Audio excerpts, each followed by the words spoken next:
Aloha mai kako o Māhea Ahia ko'ui noa. Hello, I'm Māhea, and we are doing PIKO Stories of Connection and Belonging, ʻŌlelo, Media, and the Power of Personal Story.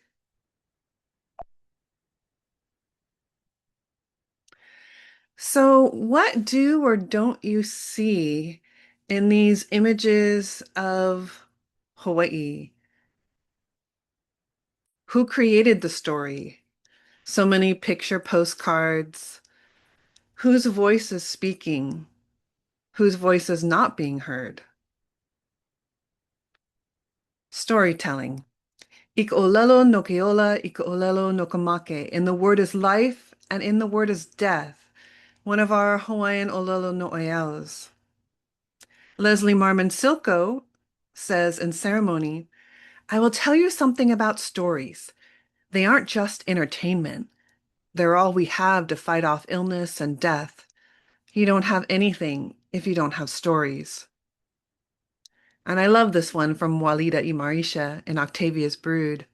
All activism is science fiction because it imagines a world not yet here.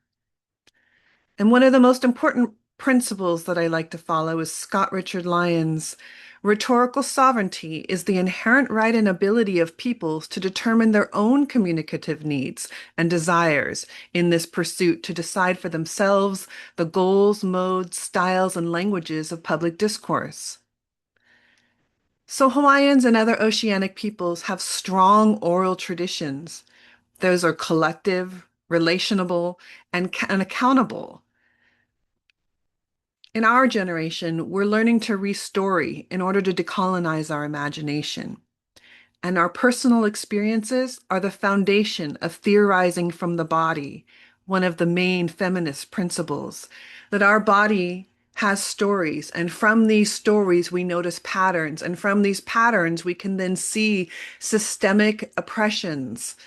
And from these particular views from the body, we gain knowledge, and then we can work to change our environments.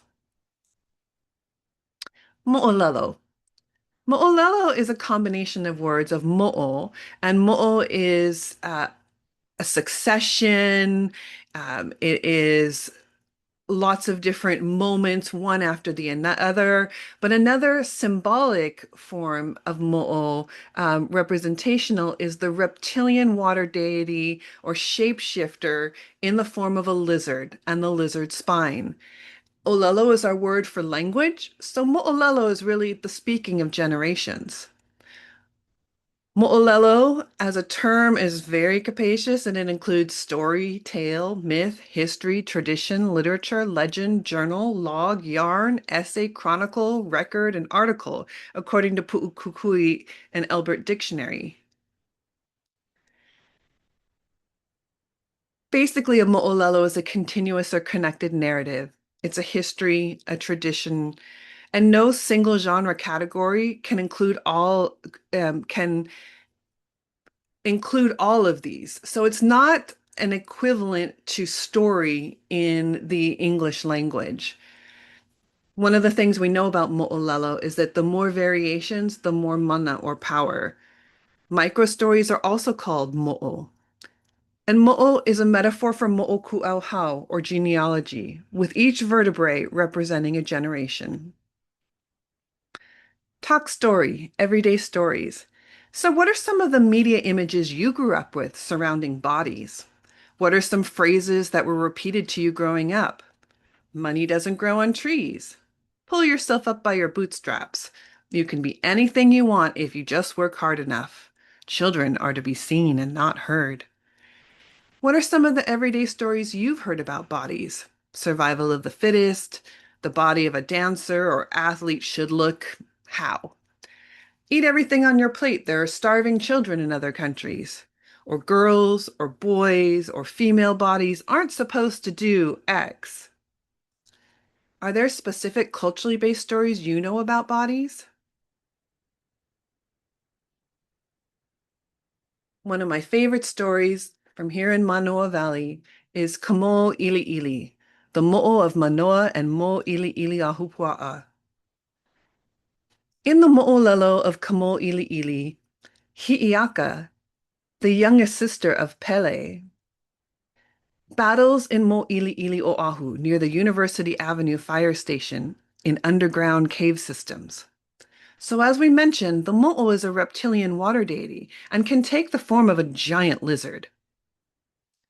When Hi'iaka, Pele's favorite youngest sister, enters into Kumo'ili'ili's domain, she comes in with a lightning skirt as a gift from her elder sister Pele.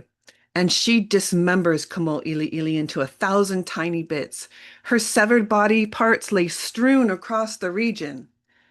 But one of the beautiful parts of this story is that instead of being defeated, each piece grew into its own new mo'o, and together they overwhelmed and chased Hi'iaka out of town.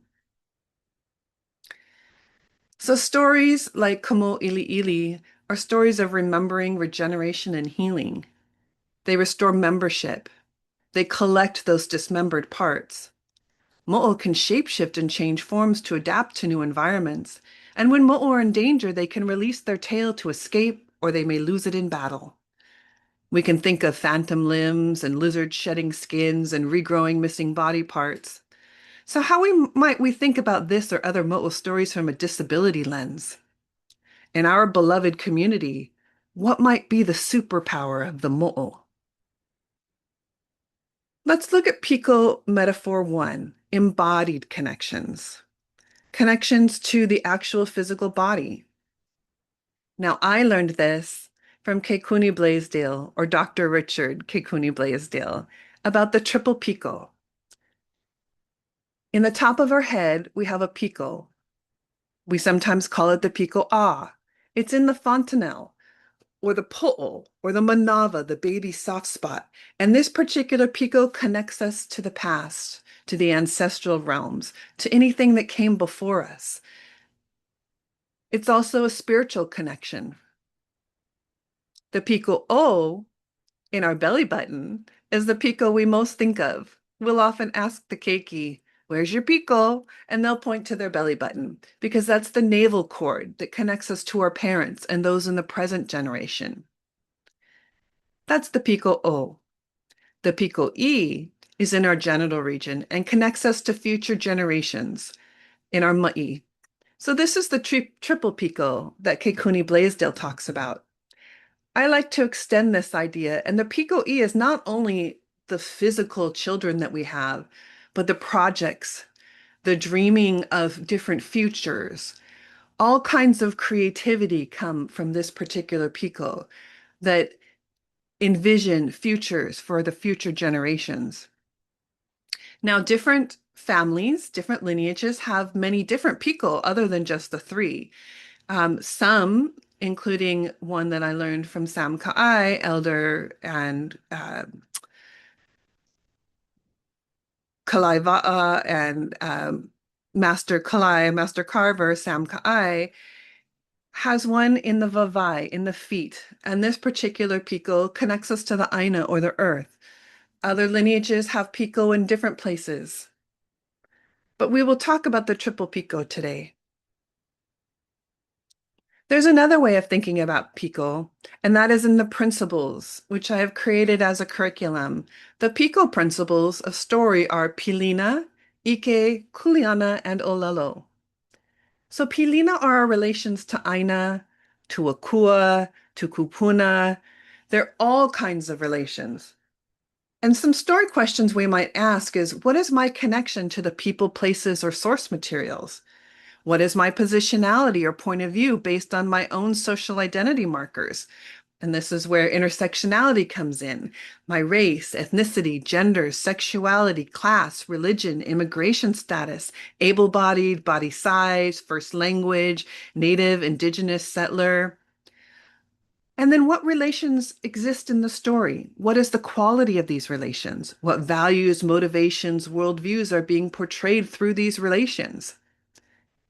And to simply think about it, who is connected and who is excluded? ʻIke is our word for knowledge, and this includes knowledge systems, mythological, religious, scientific, political. as well as specialized velo or inherited traits, specific knowledge, and apprehending the world through sensory data and the na'au or the gut instinct. So some story questions to ask are, what forms of knowledge are presented in this story or situation? Who gets to make or share knowledge and who does not? Is knowledge powerful, and how is that knowledge and power wielded? Who or what is the source of this knowledge, and what is their credibility? Who has access to various levels of knowledge? Does everyone have the right to know everything, or should some knowledges be concealed and protected? Who owns the knowledge, and who is credited or cited? In simplest forms, whose knowledge counts? Kuleana is our word for rights, responsibilities, privileges, accountability. It's related to ethics and care. And some story questions to ask are, what is your responsibility to the story? How do you ethically care for a story and those who shared it with you? What is expected of you as the writer or reader of a story? And cultural literacy allows us to understand kauna, or Hawaiian knowledge that is sort of hidden in plain sight for those who have eyes to see. In simplest form, when thinking of Kuleana, what responsibilities come with telling stories? In Kuleana, I like to think about it in this way. For Hawaiians, all of us are related genealogically to Mauna Kea, our most sacred Mauna, where Papa and Wakea meet, our mother Earth and our father Sky. So when we were protecting Mauna Kea from the DKIST, or sorry, from the 30-meter telescope, then we had to ask, who has the most kuleana to be protecting this Mauna and who gets to make the decisions? Well, we all, as Kanaka Maoli, are related genealogically to Mauna Kea. However, as someone from Maui, I do not have as much kuleana as someone who was born and raised on Mauna Kea, who continues to live there, whose family stewards that Mauna, whose family cares for it, and daily makes decisions to protect it. So I will always defer to the one of the place, the one who carries the kuleana to that particular place. So we all have levels of kuleana. Anyone who loves Hawaii has a responsibility to protect her. However, some have more than others, a more intense kuleana. And finally, ʻŌlelo is our word for language or communication. Now, I like to expand ʻŌlelo to include languages and literacies, including nonverbal communication, visual, embodied. There are many different ways of reading the world. Some folks read music or read ocean currents or read the cloud formations. So we want to think about ʻŌlelo as more than just words with letters. We want to think about communication in its widest form.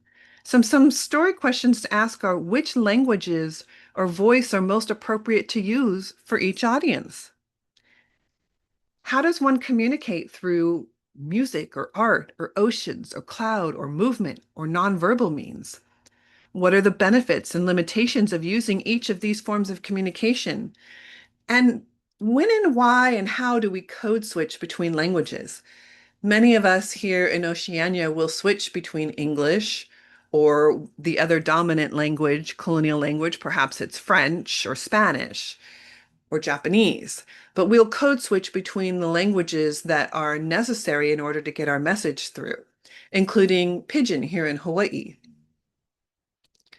So the simplest questions to ask for ʻŌlelo is, what language do we use and how do words shape reality? There's another way to think of PIKO, and I like this particular one, which comes from mana trainings for movements, and that is looking at PIKO as people, places, and practices. What things bring you connection and belonging and nourishment? So some folks don't have a way to know their mo'oku'auhau, their genealogy, so the people are really important. And the people are yourself in the center, the piko'u, your ohana, your kaiōulu, your community, Perhaps it's the college that you're going to, or the land or the island that you're on. And when you travel other places, you take this PIKO idea with you in these radiating circles of relations. We're empowered as change makers to engage Kuleana, or reciprocal responsibilities, starting from our center and moving out into wider communities or spheres of influence. Personal story involves vulnerability because we're sharing our truth and voicing our perspectives with ever-widening audiences who may or may not be supportive of our particular views. So think about it carefully. Who is in each of your circles? Which people support your growth, creativity, imagination, and critical thinking? One of my gifts that I like to do is to create brave spaces because I don't believe that there really are any safe spaces where there's no oppression and there's no judgment. So brave spaces are where all voices can be vulnerable, speak truth, be heard in an equitable way. Basically, you can show up as you are and be affirmed. And then one of the most important principles is to always attend to and elevate the most marginalized. Those are the voices that are often not even at the table to begin with. So thinking about circles as practices, so if we have people, those who don't have a mo'oku auhau may or don't know it, may turn to the place that they're in and use that to ground them. And other folks may turn to practices, any kind of practices that connect us. Perhaps your practice is hula dance or oli, chanting, or hoiva'a, paddling canoe, or maybe you're a kapa maker or a lauhala weaver, some sort of practice that brings you together. Maybe you kanikapila and sing mele together. And I'm using Hawaiian language because we are in the place of Hawaii where we're learning from. So we're grounding that first, and from there, then we can move out and extend our learning into learning other languages and other forms of communication in other places and other practices. Practices are meant to help us connect with each other. So, what are some of the practices that you do to connect yourself to Aina, to the lands, and to the peoples? And then what are some challenges that you've experienced reconnecting to your own PIKO? Colonialism is the first one. Maybe your gender or your sexuality, maybe your color or your size or your first language. What are some obstructions to connection and belonging? And then what stories have reconnected you? So now we're going to move on to a PIKO exercise. And this is a contemplation or a meditation, a visualization, if you will. Nalu is our word for wave. And so this is one of the current terms. This is not an ancestral one. This is a current way of thinking about contemplating like the cycles and the waves and the currents. So I'd like you to make yourself comfortable. And we're going to take a few minutes and go inside our bodies. Because when we theorize from the body, we have to get to know actually what our body has to say to us. So take a deep breath in and a deep breath out. And we're going to do what we call a box breath. And that's breathing in for 4 counts, holding it for 4 counts, breathing out for 4 counts, and holding out for 4 counts. And we're going to do this 4 times. Now, those holding times are really important because that's where your body actually starts to settle in and relax once you get in the rhythm. And it's in that in-between space that we can think of those liminal places where we start to relax our mind and start to listen more deeply to what's inside us and what's around us. So let's begin our box breath. Breathe in, 2, 3, 4, and hold, 2, 3, 4, breathe out, 2, 3, 4, hold out, 2, 3, 4. Breathe in. 2, 3, 4, and hold and rest. 3, 4, release. 2, 3, 4, hold out. 2, 3, 4, deep breath in. 2, 3, 4, hold and float. 2, 3, 4, breathe out. 2, 3, 4, hold out. 2, 3, last time, breathe in.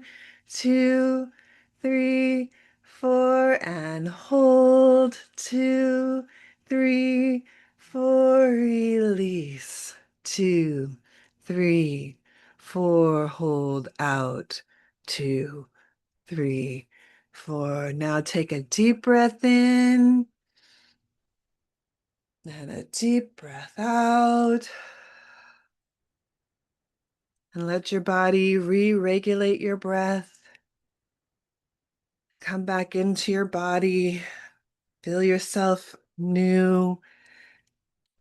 And when you're ready, you can open your eyes and come back to the space.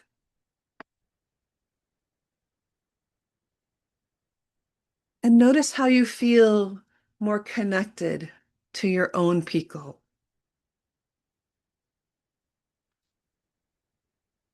So if you'd like, you can pull out some paper or you can just use this as a thought prompt. But I want you to think of a time when you noticed first that your body was different from someone else's. Use as many sense-oriented details as possible. Let your body tell you its story. Vulnerability takes trust and it builds intimacy. So your prompt is, describe the first time you noticed that your body was different than someone else's. You can pause this video if you want to grab some paper and write or take a long time to answer the question. The second prompt is, describe any time that you felt embarrassed about your body. Again, use sense-oriented details. Listen to your body. Describe the time you felt embarrassed about your body.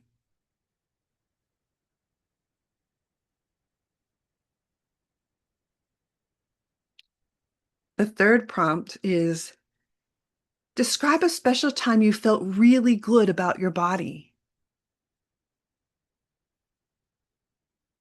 A time when you felt happy to be in this body, proud to be in this body, because bodies are not neutral. Particularly as Indigenous folks, we are born into bodies that are political, whether we wish it or not.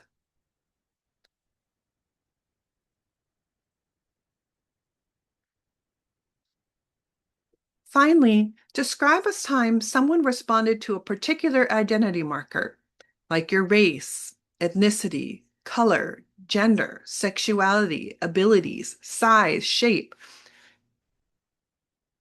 And then think of another time when someone else responded in a different way to that same identity category.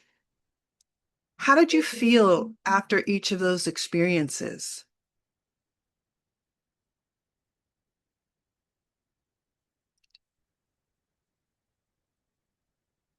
Next prompt. How well do you listen to your body speaking its story? Be honest. Do you override your body's basic needs? We live in capitalism and colonialism, which tells us our productivity is our value. What happens when we give up that particular myth or story that our productivity is our value? And what happens when we return to our basic humanity and dignity, that our simple presence is enough? And finally, why is self-representation so important? Whose story is it? How would you like to tell the story of your body? So often, people in Oceania, our stories, our bodies are told from outside of us, from those who don't actually even know us. So, when we get the chance to tell our story, what story would you like to tell? Feel free to share what you wrote or about the experience of writing the prompts. Think about self-representation and the power to tell your own story, what you wish you could express about or through your body. And what language does your body actually prefer to express itself in? You could share this in a small group or with a friend or with a family member. Collective sharing is very empowering and affirming. So finally, to wrap up, these are the PIKO questions that I ask in every situation. What is my relation, my Pilina, to this knowledge? What kind of knowledge, or ʻIke? Whose knowledge is being highlighted? And whose is being dominating? And whose is being erased or ignored? What is my kuleana? What is my responsibility to this knowledge now that I know it? And am I acknowledging the privilege to be able to interact with this knowledge? If it's colonial knowledge, what is my kuleana to that in order to bring to light and use my critical skills in order to deconstruct it and to point out the genealogy of where that knowledge came from and how it may or may not be helpful to me? And finally, how is knowledge being communicated? What is the most appropriate way to express myself or this topic or this knowledge? And how do I elevate the voices of those most marginalized? Mo'olelo can wound, erase, stereotype. Mo'olelo can also heal, express, and empower. Pipi holoka'au is one of our phrases that we often end a story with, and it means that the story continues. Our voices will continue to echo on. Mahalo for joining me in learning the PIKO principles of story